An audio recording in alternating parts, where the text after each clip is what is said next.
Hi guys, good afternoon. So it's 12 o'clock yung break ko. So naka-break lang ako. And 1 hour yung break ko simula nung nag-start na ako dito sa optical. And today is salary day. So hindi ko first time sumahod dito sa clinic, pero second time ko sumahod. So I decided na i-treat yung asawa ko today. So, sabi ko sa kanya, kasi uwi siya ng mga 4 or 4:30 yung out niya. Tapos yung out ko is 5. Mag-out ako dito sa clinic ng 5. Tapos yung next work ko is 6 o'clock sa Edu.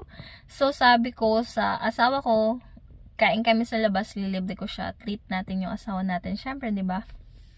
So, hindi lang siya yung palaging manlilibre sa atin. Pagka lumalabas kami ng asawa ko, it depends. Sometimes sa account namin, may joint account kami dito sa, may bangko kami.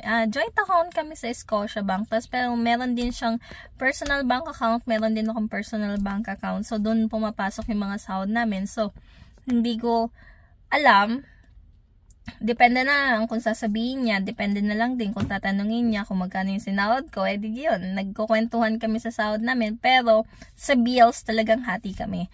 And yun na nga, dahil nga second time kong sumahod sa clinic, dito sa optical na pinagtatrabahuan ko, sabi ko kay Ma, let's eat today outside. So, let's have a date. Sabi ko ganun.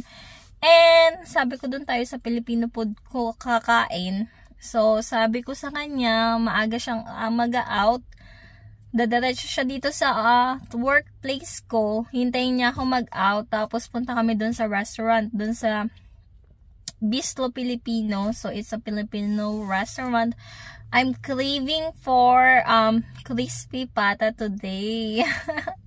Crispy pata. Tsaka yung Vietnamese na noodles. Yung pho o fa. Paano mo ba sabihin yun? Fa? O pho? Basta mamaya. So, yan. Dahil nga double job na yung asawa ko, double job na rin ako. Minsan, pag wala talagang time, usually, inuuwian ko siya lagi ng Edu. Pagka-out ko ng 10, galing sa Edu, dadaretso ko sa workplace niya. Saka siya magbe-break noon sa second job niya. Magbe-break siya ng mga 10 pag dumating na ako dun sa trabaho niya. Kasi dala ko yung food niya. So, dun siya magbe-break. Sabay kaming kakain ng dinner. Tapos, after ng break niya, sa uwi na ako. Dun na ako magpapahinga. Tapos, kinabukasan, minsan ang pasok niya 7:30 or 8. Tapos, ang pasok ko sa clinic is 8:30 ng umaga. So, ihahatid ko muna siya. Tapos, babalik ako ng bahay. Ako naman yung mag-aasikaso. Ako naman yung papasok. Kaya minsan, late ako. Kaya minsan, inaano ko siya, sinasabihan ko siya na bilisan niya. Kasi pag na-late siya, pati ako late. Kasi kailangan kong pang bumalik ng bahay pagkahatid ko sa kanya. Para ako naman yung magagayak, maliligo, ganyan-ganyan.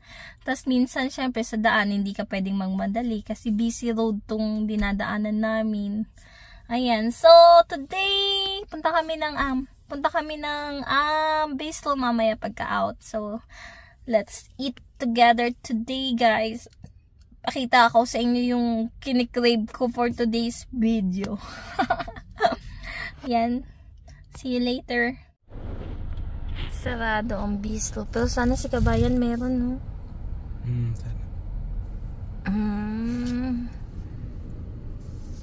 Pagod ka, Mal? Mainit lang kasi.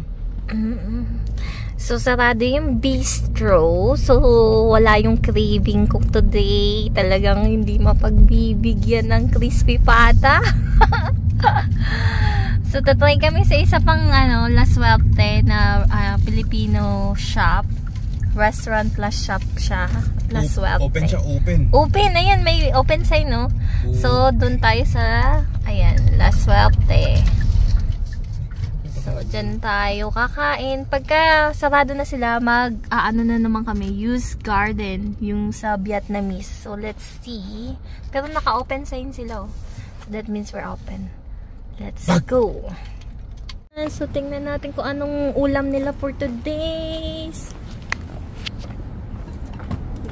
Ay, ang dami. Wow! Yummy. Ay, wala sa... Hi, hello po. May combo meal. Yan, we job. So, dito tayo kakain. Oh, dyan. Ano naman? Ano, Bicol Express ata yun, no? Baboy. Ang dami mahal, oh. Tingnan mo. Hmm? Ano to, empanada? Mahal mo, lasot.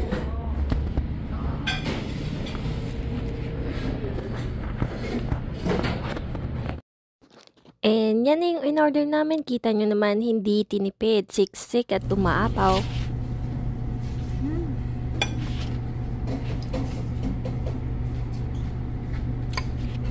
So, dahil close nga ang Bistro Pilipino, dito kami pumunta kumain sa La Suerte Restaurant. So, it's a Filipino restaurant there. Then, yung may-ari is Filipino. Galing din siyang Tim Hortons, something like that.